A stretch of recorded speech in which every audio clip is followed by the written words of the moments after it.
Hello everybody, my name is Johan, and recently Michaeal, Applasamy and myself hosted our incredible India safari. Now this is a trip that we run every year sort of during the month of March or April, during the hot time of the year in India, and this is the time when usually the tigers will come down to the water and where tiger viewing is sort of at its best in India. Now Mike is going to chat through the first sort of half, the first 6 nights of our tour where we went to Doba and Pench, and then I'm going to chat to you a little bit about the end of the safari, about Kaa and Banavgarh. So here's Mike with the first half of our incredible India safari.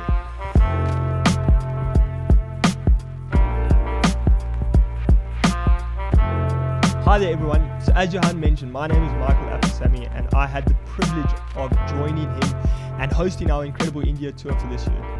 And like you mentioned, I'm going to run you through a couple of notes from our first 2 destinations, what we experienced, how it was like, and certainly some of the highlights of those first 2 destinations. So to begin off, we started off by arriving into Delhi, where we were met by an Andaz hotel representative. This was the first time that we actually used this hotel. Previously, we had used different hotels. And we had a wonderful evening there. It was a great opportunity to meet all of our guests, join together, brief them about the days to come, and, obviously get very excited about the adventure that lied ahead of us. So we had a great night there in Delhi that night. And the following morning, our adventure began. We started off with a nice, fresh and early morning heading off to Delhi airport, where we jumped onto a flight of about an hour, where we landed in Nagpur, and from there we jumped onto a transfer to our first national park as well as lodge, which was Bagoba Eco Lodge in Doba National Park. Now, this was a great place to start our trip. As Johan may have mentioned, we generally like to balance the trip out in a way that right in the beginning of the trip, we go for tigers. We push and we try and get those sightings, get that tiger fever out of the way, because that's essentially one of the main things that we go to India to experience. So Doba National Park is a great destination for this. And we certainly were met with some great opportunities. Majority of our time, we spent looking for a mating pair of tigers, a beautiful massive male along with a beautiful female, where most of the time they were very relaxed, so that allowed us to generally get quite close to them. We did struggle here and there with density of the bush and having an opportunity then to photograph, but nevertheless we did have some beautiful moments. And over and above that, we had quite a couple of other tiger sightings, which was absolutely great. As Johan mentioned, this was the hot season or being in India rather, and therefore we spent a lot of times looking towards the water holes and the water features in the park, and generally we were very fortunate to strike gold and have some awesome tiger sightings. But the main thing that I actually found was a highlight for us on this trip, specifically at Doba, was you may have heard of a sloth bear before, as well as wild dogs of India. And these are types of things, especially sloth bear, that we generally do not punch and set high expectations to see while we are on the safari. But this time, or this year rather, we were absolutely very fortunate to have some amazing sightings of these 2 animals. Specifically, our first evening, everyone out on game drive, everyone hoping to see a tiger. We didn't see a tiger. However, literally last light of the day, we had this beautiful sloth bear come right in front of us. He jumped up against a tree, scratched his back. I don't know about you, but all I could hear was "It's the Bare Necessities" song running through my head. But absolutely amazing, a great photographic opportunity, and one that certainly got the trip off to a great start. Over and above that, throughout the 3 nights that we spent at Doba, we had the opportunity to view quite a few wild dogs, specifically one pack in particular, where there were about 10 individuals, including a couple of younger individuals. And the one morning they had made a fresh kill just off of the road with a beautiful waterhole very close by, and we got to observe them coming in and out towards the waterhole, interacting with one another, which was absolutely amazing. So like I say, over and above the incredible tiger sightings that we had at Tadoba, we also had some very rare and unique sightings there, which was absolutely amazing and got the trip off to a great start.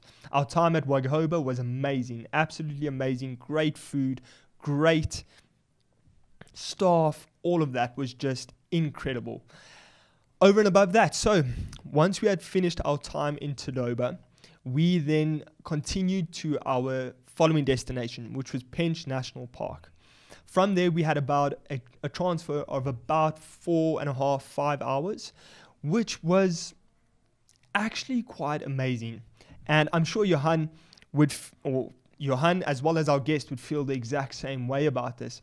But that happens to be one of my favorite parts about this entire safari, is these transfers in and between the national parks, our transfers in the morning. So generally what we find is the lodges are based around about 15 to 20 minutes away from the national park gate.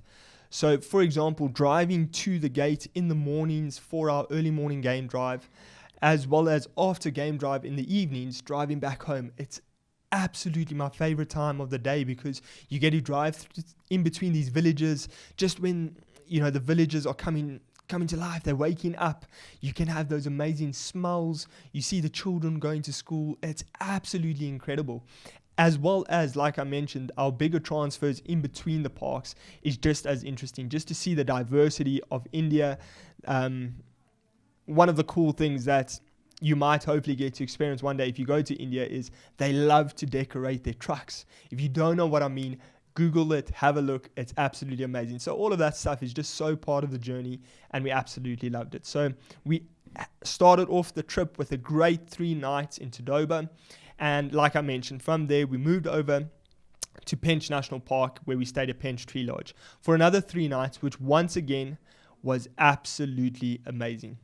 Now, as I mentioned to you, starting off the trip at Tadoba and finishing off at Banavgarh, which Johan will get to shortly, we really do push for tigers in those 2 destinations, which allows us in the middle of the tour between Pench and Kaa National Park, it allows us to really just slow down and focus on some of the diversity that India has to offer. I'm talking about things such as the amazing bird life, the incredible deer in the area, the uniqueness of each park in terms of the forest and the environment. It's absolutely amazing.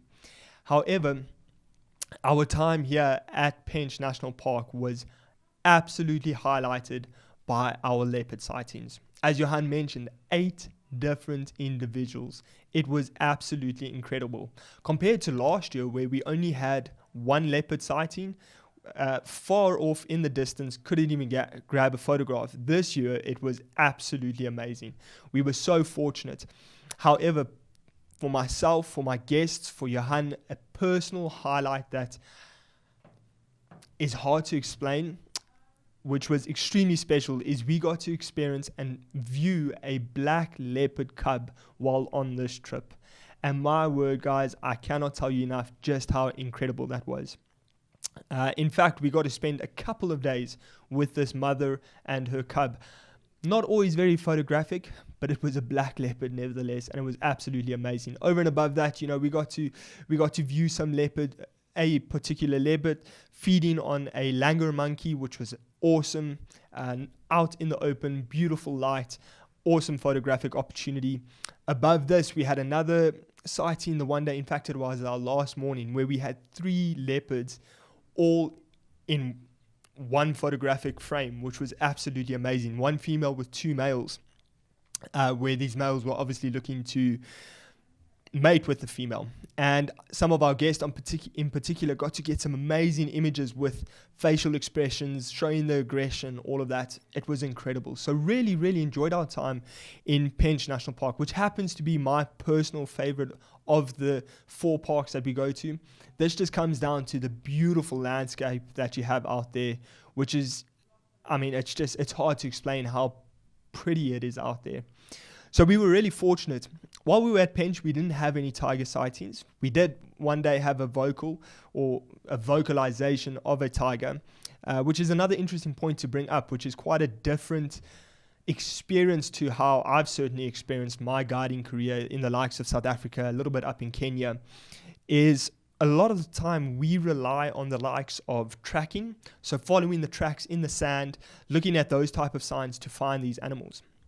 However, what's really interesting in India, how the local guides and the naturalists work it out there, is because some of those blocks are so big, you can't often rely on tracks just crossing the road, moving into a block, because you don't know if that animal turns in there, and it's very difficult to track them that way. So a lot of the time, they actually rely on the sounds of the jungle, which is amazing. I mean, the likes of so generally what we're listening out for is the spotted deer, especially there's sambar deer, and the alarm calls that these animals will give off when there is a predator in the area. And this was absolutely amazing to experience, because all of a sudden, I mean, you'd be driving and all of a sudden the driver stops the car, stands up, and it's dead quiet, and you're just listening, and off in the distance goes an alarm call, and it gets the adrenaline going, and it's absolutely amazing. So such a different experience, but certainly one that was truly amazing. And to have had the amount of leopard sightings that we did at this destination was simply incredible. So from here, we then moved on to our following destination, which Johan is going to fill you in on, which is Kaa National Park. Have a listen to what he has to say. Okay, so as Mike mentioned, after our 3 nights at Pench, we then drove to Kaa, which is going to be our third destination, our third stop also for 3 nights. Now, when we arrived there, it was a Wednesday, and like a lot of the parks in India, Wednesday afternoons, the parks are actually closed.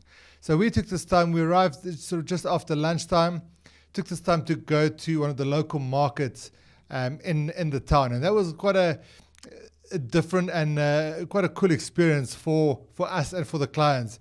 So people would go do their shopping there once a week. It'll be fresh vegetables and fruit, spices, there'll be some meat, fish, chicken, all these sorts of things. And I think just the amount of people that were there, the smells, the sounds, it was a truly cool experience and quite a nice way to spend the afternoon off. We then, from the next day onwards, we carried on with our safaris during the mornings and afternoons. And similar to Pench also in a way, we had quite a bit of sort of bad weather in Kaa. We had rain a few days. So the first few days were a bit slow. It was a little bit harder to find tigers for the first couple of days. With it not being so hot, they didn't have to come to the water. And like I mentioned, we did have a bit of rain there as well. So it did make it a little bit tricky. But despite that, we still had a couple of great sightings. I think the one that really stands out was we were having breakfast at one of the designated breakfast spots. And the rangers at the ranger station told us that there were these tigers that were on their way to the water, pretty close to where we were actually having breakfast. So we took a walk down along with quite a few other people, and we saw these tigers actually entering the water and swimming across one of these small rivers. So that was incredible. The guests got some really cool photos. It was a little bit far away, but I think the majority of the guests, you got sort of animal and environment type images at 400 mils, and some of the guests had 600 mils as well. So that worked out really well. We then, after breakfast, we kind of drove around, saw the direction that they were walking into, and one of the sub-adults then sort of walked towards us, coming through the forest, beautiful golden light. I think that was probably the best sighting we had at Kaa. But I think from a lodge point of view, also sort of asking the guests at the last night what their favorite lodge was, I think Kaa Earth Lodge really stands out for a lot of people. The food, the lodge, the rooms, everything is truly spectacular. And I think, in my opinion, Kaa is probably the most beautiful of all of the parks. Between Kaa and Banavgarh, they both really are spectacularly beautiful, massive trees, a lot of water holes. So unfortunately, we only had 4 safaris there because of the Wednesday, as I mentioned. But then after that, we then drove into Banavgarh. So that was about a 5.5 hour drive into Banavgarh. And we spent 4 nights at King's Lodge in Banavgarh, our last 4 nights. And the reason for this being is similar to Doba in the beginning, Banavgarh has got a very high concentration of tigers, and that was going to be our focus, to finish off with tigers And our first afternoon there, I think we drove in there through the gate, and within 5 minutes we had three tigers actually sort of fairly close to each other. There was a male that was right next to the road sleeping, then a female crossed behind him, and then there was another female probably a couple of 100 meters further on. But we then got caught in a massive thunderstorm that first evening. It absolutely bucketed down. I mean, we were completely soaked. We had ponchos on, tried to keep everything dry as we possibly could, but we got absolutely drenched. So we drove back to the lodge a little bit earlier. I think we were back at the lodge about 6 o'clock that evening. And then again, for like a day or two, it was pretty tough going to find these tigers. With all of these puddles having water in them now, those tigers didn't have to come to the water holes to come and drink and to come and lay in the water. The days also weren't that hot. And this is also, I have to add, these rains, it's very sort of out of the ordinary for this time of the year. It's they haven't sort of experienced that kind of rain in April for many, many years. So it did make it a little bit tough. Whereas in Banavgarh, usually, you get numerous good sightings a day, during the dry season. This was a little bit harder work, but, we did manage to get a couple of great sightings. And I think two that stand out were, one was a female that she was patrolling her territory, and we got her in the road. It was only our two vehicles for a good part of an hour that we had this all to ourselves. And then by the time the other vehicles arrived, the lights started fading, and we kind of got the images that we wanted, walking straight towards us in the road. And the guests got some fantastic images. So by the time the other vehicles arrived, we decided, you know what, we've had our sighting, and we kind of made space for the other vehicles. And then another one was I think it was our last afternoon. We also got a female tiger. Eventually, like, all those puddles started drying out. The days got hot, and we found this female tiger also in the water, again, all to ourselves, just our two vehicles. So that was, I think, the two most amazing sightings we had during our time in Banavgarh. But overall, during the entire trip, 16 individual tigers in 13 days. So, saying that it's quiet is, I think, previous years we had more individual tigers, but I think the quality of the sightings that we had this year were truly phenomenal. And I think, like Mike mentioned, with the leopards in Pench, and we got sort of one at the end in Banavgarh, 8-9 different individual leopards that we saw during our time, which I think other years we were lucky if we had one or two. So that was absolutely amazing and caught us all by surprise. The black leopard, maybe next year, hopefully it survives and we can get another crack at that next year. There's now a black leopard in Todoba and also in Pench now. So that's something to sort of keep an eye on for the future safaris. But that's it from my side. Again, another incredible trip, amazing experience, beautiful parks, and I think from the accommodation, the food, the wildlife experience, the sightings, seeing a tiger in the wild, all of these things combined makes it overall an amazing experience. And if tigers are something that you want to see in the wild, there's no better place than India to view these magnificent animals. So there you have it, guys. As you can see, both myself and Johan sharing a couple of the experiences that we had from this trip. I cannot explain enough just how amazing it was. It was my second time to India. It was Johan's sixth time. And for some of our guests, it was their first time. And between the 8 of us on this trip this year, we absolutely loved it. And it's just so amazing and such a privilege to get out there and experience a beautiful India in its absolute amazing form. And I hope that you can possibly experience this for yourself one day. And if you ever want to get in touch with myself or Johan, please feel free to do so. Share your questions. Let us know if you'd like any more information. And if you'd like to join us in 2025, feel free to get in touch. But nevertheless, I hope you enjoyed that, and I look forward to joining you on one of these again soon. Until then, keep well.